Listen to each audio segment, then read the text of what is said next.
Green folks, this is BlackWeasel and today is my One Piece viewing of chapter 907. Pardon the airplane, it's just making noises. And before that, there was the police sirens driving by, like not close by but a distance away, so let's get right to it.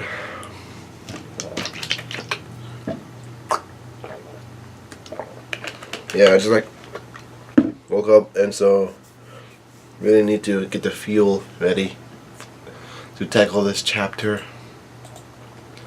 907. The name of the chapter is called The Empty Throne, and we have the tales of the self-proclaimed Straw Hat Grand Fleet, Volume 37, Olympus Arc, the Fiddlesticks Ship Thief, a tearful departure, and the caption says, "Thank you for everything." Like a bunch of the king is ordering his soldiers to fire cannonballs at Olympus' ship as he sails away. He's not firing them because he salutes them. Look, see you later. Yeah, he really helped out Zoro in defeating Pika.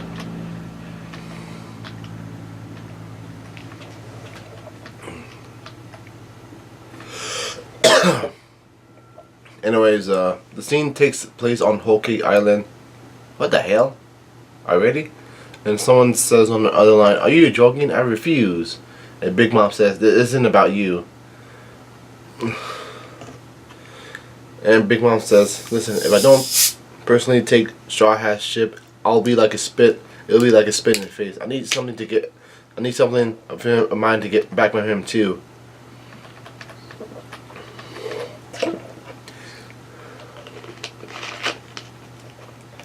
And yeah, in one panel shows the new poster of Luffy being stabbed by Big Mom's dagger, and Big Mom says, "You know you owe me a huge debt, right, Kaidou?" What? Kaidou owes Big Mom something, and Kaidou says that's from a long time ago, and Big Mom says it doesn't matter. It's a lifelong debt, but he can't die. So I'm not sure what's the deal here. And I see Kaidou's Fu Manchu. This is strange as hell. No, I wonder what happened after events in chapter 902. And Kaidou, he says, "I'm the one that has a grudge against him. I'll kill you if you dare to come here, Lin Lin." Ooh, he looks scary as hell. And then Big Mom on the other line, she says, "Feel free to try, but this isn't up for debate. I'm just giving you a fair warning. I'll be the one to take Straw Hat's head. Got it?" And Big Mom says, "So let's just get along, just like the old days." Holy shit. Two powerful pirates in their own right. But yo, look at it this way. These guys are really powerful in their own way. It was not granted to them just like with Marshall D. Teach or Shanks. Like, these are completely out of the blue, and they're working together. But yo, the way I see it, Big Mom's power crew is really weakened. Two sweet commanders that have been taken out.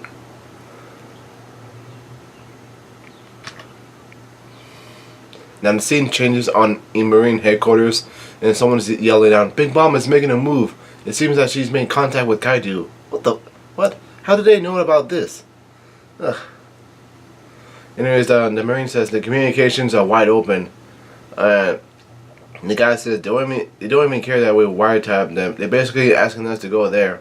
Oh shit! I see Vice Admiral Momongan, and then and I see one Vice Admiral from the Buster Call on Ennis lobby, and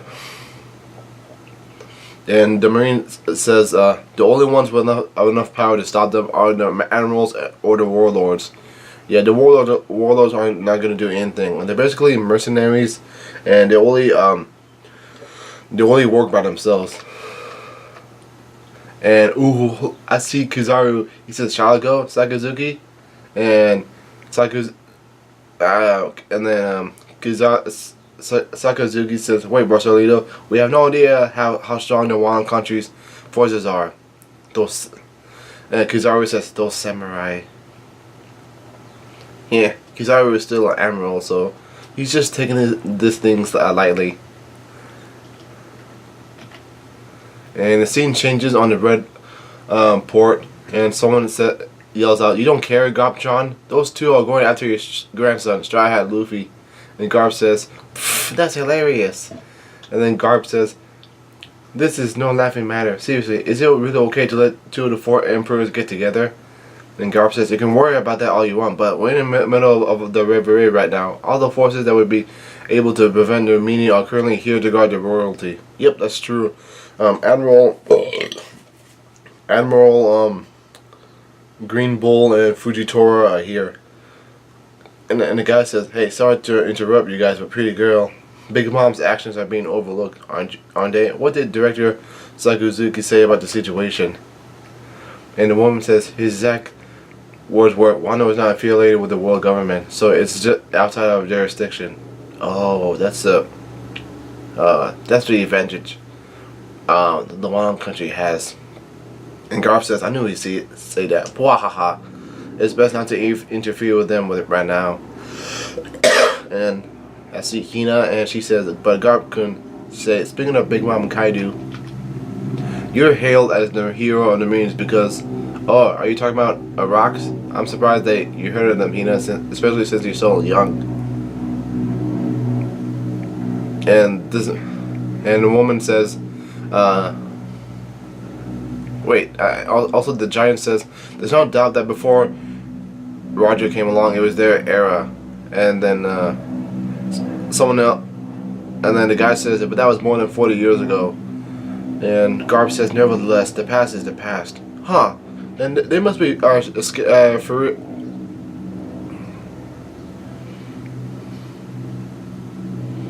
Then they must be really strong for a long time. And then that's a big ass giant scarfing down the meat. Big boy. And Hina says, even though they lost a captain, their power is still growing. Hina is worried. Then Garp says, "There's no use worrying about it. Although it'll be a real threat if they were able to make a comeback. It'll be an incident too far beyond our imagination for us to do anything." And Hina asks, "Why are you smirking like that?" Because he knows he can't do anything about it. What? Oh, fuck. I just got back, so.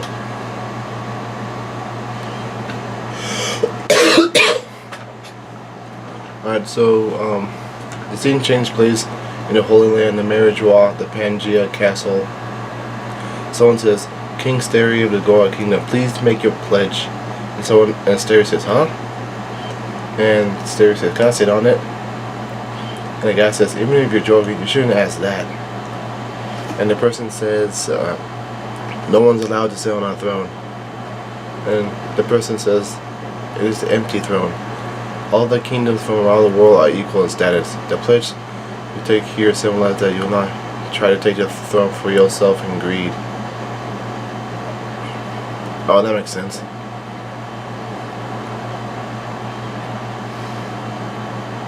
And then the old man says, "The 20 weapons that surround this throne as a protection are the symbols of the creators of the world. The founding 20 members made their own pledges here 800 years ago." Huh. There are the weapons. And the old man says, "This throne sits in the center of the world. Nobody has ever sat on it because its vacancy symbolizes peace in the world. Like those with the highest authority in this world, those at the helm are celestial dragons, the 5 elders. There is no single king of this world."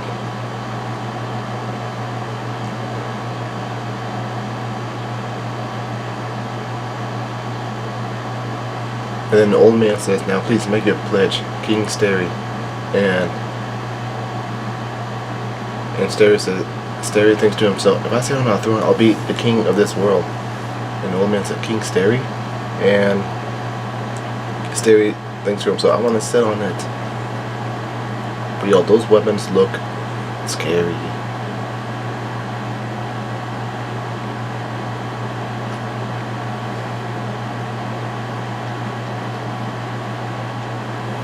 Anyways, the scene. Alright, the scene takes place on Pangaea Castle, the socializing plaza. Someone's yelling out, "Here!" And somebody yells out, "Please stop at St. Charles." And Charlo says, "Woof woof woof." And Charlo says, "Oh yeah, put the chain on her, capture her." And Shuri says, "What are you doing? Please stop." And there's this big ass giant that's trying to capture Shuri. And Vivi yells out, "Shuri!" And one person asks, "Wait, what are you going to do, Princess of Alabasta?" And Rebecca says, "Shuri-chan." And Wapol says, "Stop, Rebecca, he's a celestial dragon." Yes, Wapol's recognizing his place and where he stands.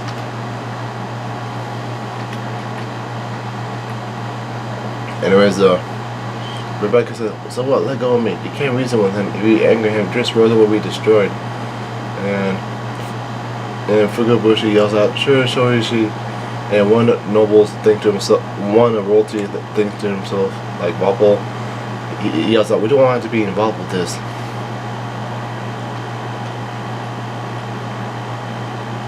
And this big ass giant captured Shuri, and she yells out, "Kia!"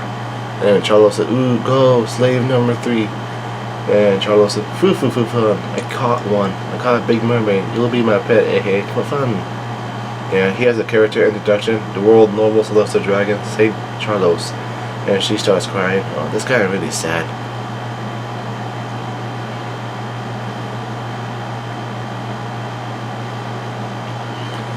And Leo, the dwarf, says, "Why isn't anyone doing anything about this, Rizu? How dare you do that to our friend of our boss?"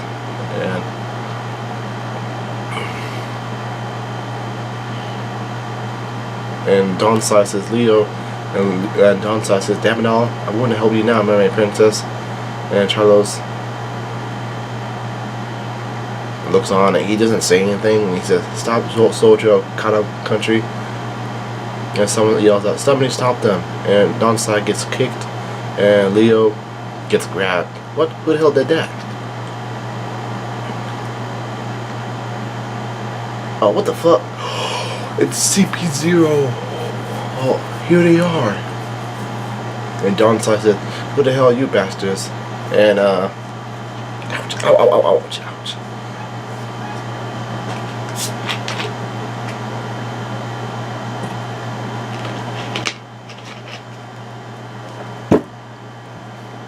And Donsai says, "Who the hell?" And then, Rob Lucci, his first time to see him in such a long time, he says, "Shouldn't you thank us first?" And the pigeon says, "Coo." Yeah, I see Stussy and I see Kaku. And then and Kaku says, "Put a stop to this now. Will no doubt save many countries. Even the children of this world know not to defy the celestial dragons." That's messed up. And Rob Lucci said, "The celestial dragons are the gods who created this world. To put it simply, the ones living here are the kings of the lower world. So it's only natural for a god like him to get everything he wants." And Charlo says, "That's right, you fools. That's really messed up."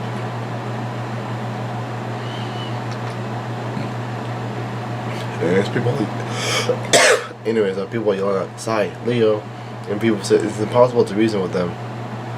And Rob Lucci says it is unnecessary to try and reason with a god. Yeah, that's why I want Blackbeard to destroy the world, because it's really messed up and not fair. And Shuri says, "Vivi-chan sama," and Vivi says, "Release Shuri, she's my friend."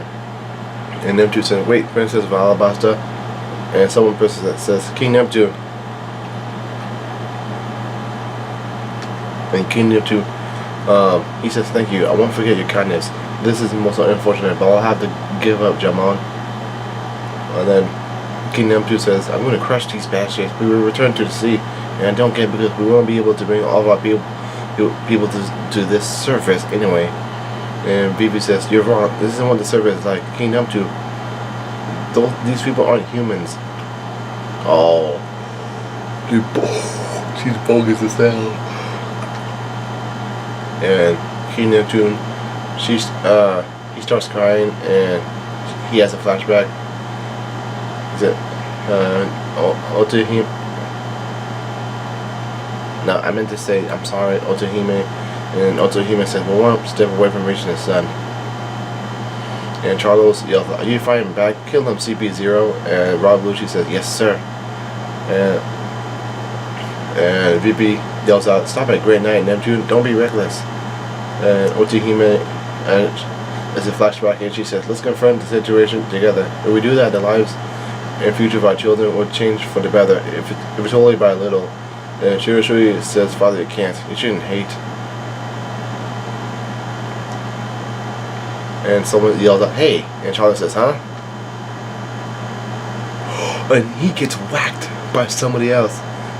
Someone yells, "Stop it, Charlos!"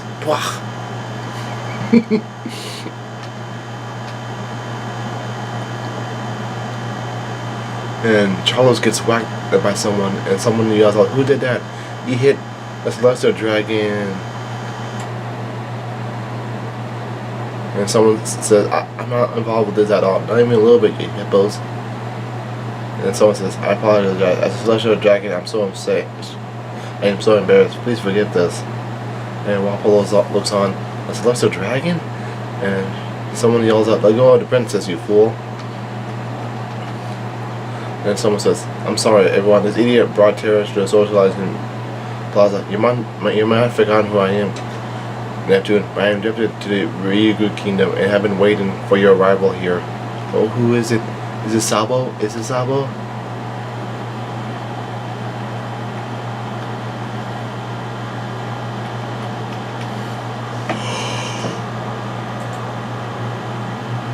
And King Neptune says, "Don't tell me you're..." And Shirashuri says, "Ah."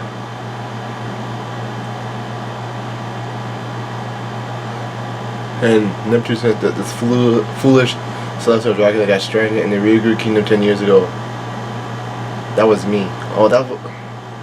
And the world woman said, "Tell me, you idiots." And Mosgar says, "Then our disease queen ultimately opened up my eyes. She made me human." And he says, "I want to help as much as I can." Don't creep to Mosgar. Wait, is he related towards Doflamingo? I can't believe this. This is too much. Anyways, the scene changes in the Pangea Castle, the Room of Authority, and holy shit, is the Gorosei, the highest authority of the world, the 5 elders. And one guy says, "What do you need to talk about for you to come all the way here?" And another person said, "We're currently in the middle of the river. A man with your position like yours is unsuitable to get involved with the politics of the world. We only made time to talk because it was you." And the person said, "Oh yes, I gave you my thanks."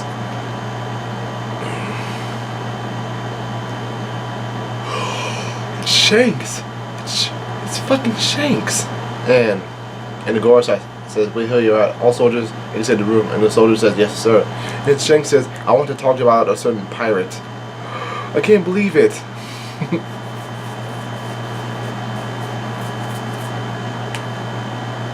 Alright, that's the end of chapter 907. But that was so wonderful, like holy shit. Alright, that's the end of that.